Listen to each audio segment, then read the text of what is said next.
Listen, O people, to my instruction. Incline your ears to the words of my mouth. I will open my mouth in a parable. I will utter dark sayings of old, which we have heard and known, and our fathers have told us. We will not conceal them from their children, and tell to the generations to come the praises of the Lord and his strength and his wondrous works that he has done. Therefore, putting aside all malice and all deceit and hypocrisy and envy and all slander, like newborn babies, long for the pure milk of the word, so that by it you may grow in respect to salvation. 1 Peter 2, verses 1 and 2.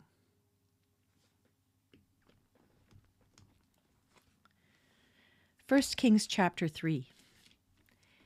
Then Solomon formed a marriage alliance with Pharaoh the king of Egypt, and took Pharaoh's daughter and brought her to the city of David until he had finished building his own house and the house of the Lord and the wall around Jerusalem. The people were still sacrificing on the high places because there was no house built for the name of the Lord in those days. Now Solomon loved the Lord, walking in the statutes of his father David, except he sacrificed and burnt incense on the high places. The king went to Gibeon to sacrifice there, for that was the great high place. Solomon offered 1,000 burnt offerings on that altar. In Gibeon, the Lord appeared to Solomon in a dream at night, and God said, "Ask what you wish me to give you." Then Solomon said, "You have shown great loving kindness to your servant David my father, according as he walked before you in truth and righteousness and uprightness of heart toward you. And you have reserved for him this great loving kindness, that you've given him a son to sit on his throne, as it is this day. Now, O Lord my God, you have made your servant king in place of my father David. Yet I'm but a little child. I do not know how to go out or come in. Your servant is in the midst of your people, which you have chosen, a great people who are too many to be numbered or counted. So give your servant an understanding heart, to judge your people, to discern between good and evil. For who is able to judge this great people of yours?" It was pleasing in the sight of the Lord that Solomon had asked this thing. God said to him, "Because you have asked this thing, and have not asked for yourself long life, nor have asked riches for yourself, nor have you asked for the life of your enemies, but have asked for yourself discernment to understand justice. Behold, I have done according to your words. Behold, I have given you a wise and discerning heart, so that there has been no one like you and before you, nor shall one like you arise after you.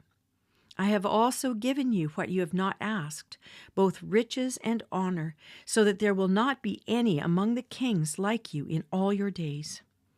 If you walk in my ways, keeping my statutes and commandments as your father David walked, then I will prolong your days." Then Solomon awoke, and behold, it was a dream.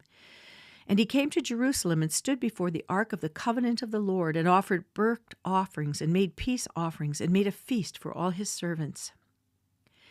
Then 2 women who were harlots came to the king and stood before him. The one woman said, "Oh, my lord, this woman and I live in the same house, and I gave birth to a child while she was in the house. It happened on the 3rd day after I gave birth that this woman also gave birth to a child, and we were together. There was no stranger with us in the house, only the 2 of us in the house. This woman's son died in the night because she lay on it. So she arose in the middle of the night and took my son from beside me, while your maidservant slept, and laid him in her bosom, and laid her dead son in my bosom. When I arose in the morning to nurse my son, behold, he was dead. But when I looked at him carefully in the morning, behold, he was not my son, whom I had borne." Then the other woman said, "No, for the living one is my son, and the dead one is your son." But the first woman said, "No, for the dead one is your son, and the living one is my son." Thus they spoke before the king. Then the king said, "The one who says, 'This is my son who is living, and your son is the dead one,' and the other says, 'No, but your son is the dead one, but my son is the living one.'" The king said, "Get me a sword." So they brought a sword before the king. The king said, "Divide the living child in two and give half to the one and half to the other." Then the woman whose child was the living one spoke to the king, for she was deeply stirred over her son, and said, "Oh, my lord, give her the living child and by no means kill him." But the other said, "He shall be neither mine nor yours. Divide him." Then the king said, "Give the first woman the living child and by no means kill him. She is his mother." When all Israel heard of the judgment which the king had handed down, they feared the king, for they saw that the wisdom of God was in him to administer justice. 1 Kings chapter 4. Now King Solomon was king over all Israel. These were his officials. Azariah the son of Zadok was the priest. Elihoreph and Ahijah the sons of Shisha were secretaries.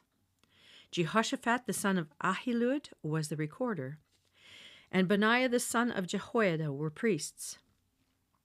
And Azariah the son of Nathan was over the deputies, and Zebud the king of Nathan, a priest, was the king's friend. And Abishar was over the household, and Adoniram the son of Abda was over the men subject to forced labor. Solomon had 12 deputies over all Israel who provided for the king and his household. Each man had to provide for a month in the year.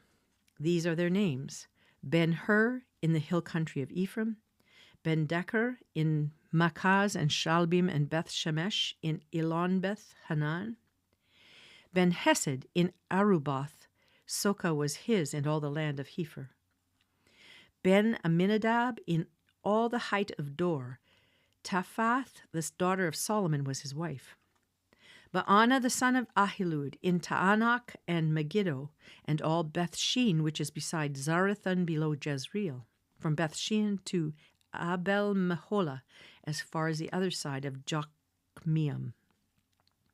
Ben-Geber in Ramoth-Gilead, the towns of Jair the son of Manasseh, which are in Gilead, were his. The region of Argob, which is in Bashan, 60 great cities with walls and bronze bars were his. Ahinadab the son of Iddo in Mahanaim, Ahimaaz in Naphtali. He also married Basemath, the daughter of Solomon. Baana the son of Hushai in Asher and Bealoth. Jehoshaphat the son of Paruah in Issachar. Shimei the son of Elah in Benjamin. Geber the son of Uri in the land of Gilead, the country of Sihon, king of Amorites, and Og, king of Bashan. And he was the only deputy that was in the land. Judah and Israel were as numerous as the sand that is on the seashore, in abundance. They were eating and drinking and rejoicing. Now Solomon ruled over all the kingdoms from the river to the land of the Philistines, and to the border of Egypt. They brought tribute and served Solomon all the days of his life. Solomon's provision for one day was 30 cors of fine flour and 60 cors of meal, 10 fat oxen, 20 pasture-fed oxen, 100 sheep besides deer, gazelles, roebucks, and fattened fowl. For he had dominion over everything west of the river, from Tifsha even to Gaza, over all the kings west of the river. And he had peace on all sides around him. So Judah and Israel lived in safety, every man under his vine and his fig tree, from Dan even to Beersheba, all the days of Solomon. Solomon had 40,000 stalls of horses for his chariots, and 12,000 horsemen. Those deputies provided for King Solomon and all who came to King Solomon's table, each in his month. They left nothing lacking. They also brought barley and straw for the horses and swift steeds to the place where it should be, each according to his charge. Now God gave Solomon wisdom and very great discernment and breadth of mind, like the sand that is on the seashore. Solomon's wisdom surpassed the wisdom of all the sons of the east and all the wisdom of Egypt. For he was wiser than all men, than Ethan the Ezrahite, Heman, Calcol, and Darda, the sons of Mahal, and his fame was known in all the surrounding nations. He also spoke 3,000 proverbs, and his songs were 1,005. He spoke of trees, from the cedar that is in Lebanon even to the hyssop that grows on the wall. He spoke also of animals and birds and creeping things and fish. Men came from all peoples to hear the wisdom of Solomon, from all the kings of the earth who had heard of his wisdom. Psalm 68, verses 15 to 20. A mountain of God is the mountain of Bashan. A mountain of many peaks is the mountain of Bashan. Why do you look with envy, O mountains with many peaks, at the mountain which God has desired for his abode? Surely the Lord will dwell there forever. The chariots of God are myriads, thousands upon thousands. The Lord is among them as at Sinai in holiness. You have ascended on high. You have led captive your captives. You have received gifts among men, even among the rebellious also, that the Lord God may dwell there. Blessed be the Lord, who daily bears our burden, the God who is our salvation, Selah. God is to us a God of deliverances, and to God the Lord belong escapes from death. Oh yes, thank you, Lord. Proverbs 17, verses 10 to 12. A rebuke goes deeper into one who has understanding than 100 blows into a fool. A rebellious man seeks only evil, so a cruel messenger will be sent against him. Let a man meet a bear robbed of her cubs rather than a fool in his folly. John 10, verses 1 to 21.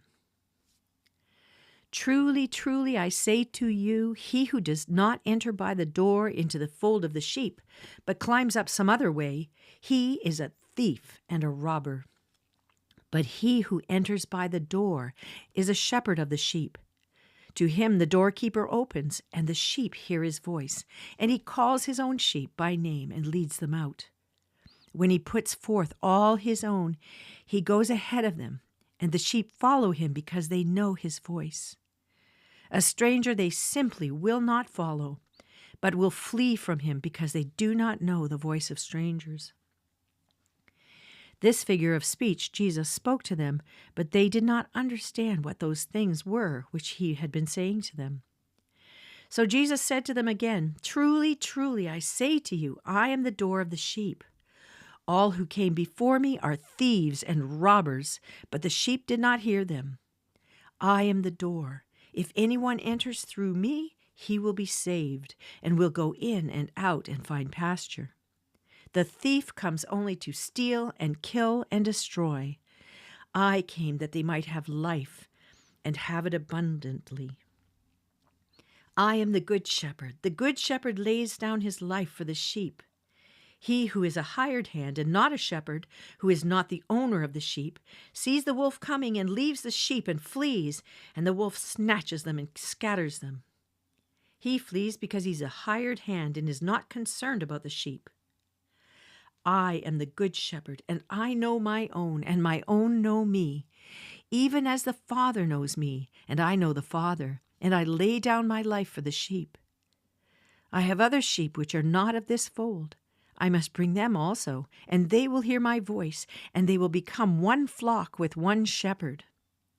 For this reason the Father loves me, because I lay down my life so that I may take it again. No one has taken it away from me, but I lay it down on my own initiative. I have authority to lay it down, and I have authority to take it up again. This is the commandment I received from my Father. A division occurred again amongst the Jews because of these words. Many of them were saying, He has a demon and is insane. Why do you listen to him?